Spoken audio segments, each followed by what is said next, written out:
Today's SnowMotion Chairlift interview is with Mike Maloney, founder of Coda longboards. What are they? Well, longboarding has seen a lot of growth in the last few years, but when I started the company, I said, look, I'm an avid skier, and there's just no product out there that someone of my age would be really attracted to, in my opinion, and so I went out and made one. So we engineer our longboards like downhill skis so that we get that carving and traversing controlled experience. You're obviously a skier. You look good. You got all the right gear. So do you longboard as a summer activity to help improve your skiing? Absolutely, yeah. It is exactly whenever we go ride, at the end of the day we'll look at each other and say, that was just like a great day of powder skiing. It really is almost the exact same body movement, weight and balance, transfer of weight and balance to carve from one edge to the other. And that's specifically engineered into our boards. So when I first met you and you said, Brenda, you're going to have to do this, and I thought, I would never do that. Absolutely, you're going to do it. I would never do that. We're going to teach you. So you can bend the board. You bend it just like you do bending Absolutely. the ski. There's a tremendous amount of flex and energy in those boards. And so that's, again, it's what allows you to you can either accelerate into a turn or you can decelerate into a turn. So people ask me, how do I slow down? I said, well, we never really speed up. We control our speed just by turning. And so you get down to the end where you want to get off the board, you just walk off the board. Is that like a typical longboard? That isn't, is it? Not really. Yeah. Most longboards are built for either skate parks or downhill or sliding. That was one of my, I live near DU, and I was watching some very large co-eds get on longboards, and they all sagged and almost hit the ground. Somewhere in my past I have an engineering degree, and I thought, why is nobody putting camber in those boards? That really bothers me from an engineering point of view.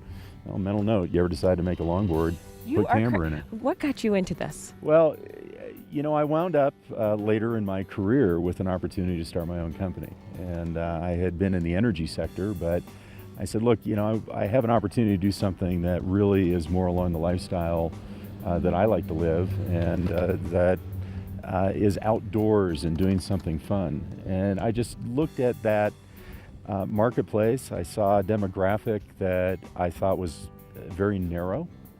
And I said, look, there's a real opportunity here. And one of the opportunities, of course, is with women. Women are more or less excluded from the skateboard and longboard industry.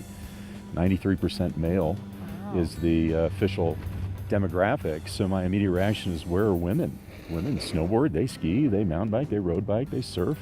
Why are women not engaging in this activity? Well, we can change that with our brand and our styling and the way that we include women in our family of clients. So were you a longboarder or a skateboarder growing up? No, not really. Okay. I really didn't start skateboarding until I started making them in my driveway in 2012 when I started the company.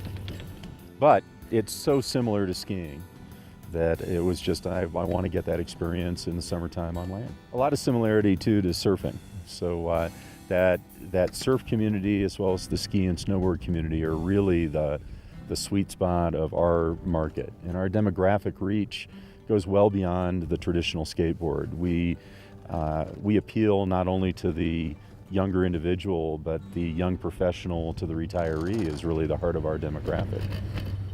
So what age group is out there using the Coda longboard? Well, believe it or not, the average age of our rider is 40 to 50. So probably about 40% women, 60% male. But we have a lot of families that ride. I mean, it's just something that, one of the things that I thought was compelling about this is not only has there been a huge resurgence in interest in board sports over the last decade. I mean, look at paddleboarding, for example. Right. But I have young kids. I had them later in life. That's a trend that I think will continue, and we want to remain youthful and relevant to our kids. So we all go out and longboard together. And we have a lot of people come in, and they're like, oh, I've kind of been watching this longboard thing, and I'm not sure, so let me teach you how to ride. Mike, when I first met you, I thought you were crazy. and you're like, I'm like, I would never do that. In my mind, I said that. And then here I am, I'm gonna try it. Absolutely. But you're right, because I would do everything my kids do, and the best part of that is that we can do things together. Absolutely. And what a great opportunity with another sport. Yeah, so we have one of our team riders, our female team riders, she's in that demographic, and she's a mother of 4. And she came to me back in, I think, April of last year and said, hey, would you teach me how to ride secretly? Because I just want to get really good at too. this. Would you teach me Absolutely. secretly? But she said, I just want to get really good at this, and then when I'm comfortable, throw it down in front of my husband and my kids and say, hey, you guys want to go ride? Just take off and be an expert at it. I said, you know, I totally get that. And so I took her on the basketball court of the local middle school and taught her how to ride. 15 minutes later, I had her on the road. 2 months later, she's one of our team riders. And so that is exactly the appeal that we have. Give me a little bit about your background that you would go all of a sudden start making longboards. Well, I have an engineering degree from CU, but instead of going out and practicing as an engineer, I ended up joining the Navy, and I got very lucky. I wound up flying F-14s in the United States Navy back in the 80s and 90s. I was lucky enough to be selected for the Navy Fighter Weapons School, better known as Top Gun. So, We're riding with the Top Gun. so you try and emulate that wherever you go in your career. And so that's the community that we decided to build into the culture of this company. So the name of the company is actually Knights of the Air. That's what Coda stands for. But the whole brand stands for something, an elevated sense of conduct and ideal that we hold ourselves to in the way we conduct business, the way we engage with our clients, the way we engage with our employees.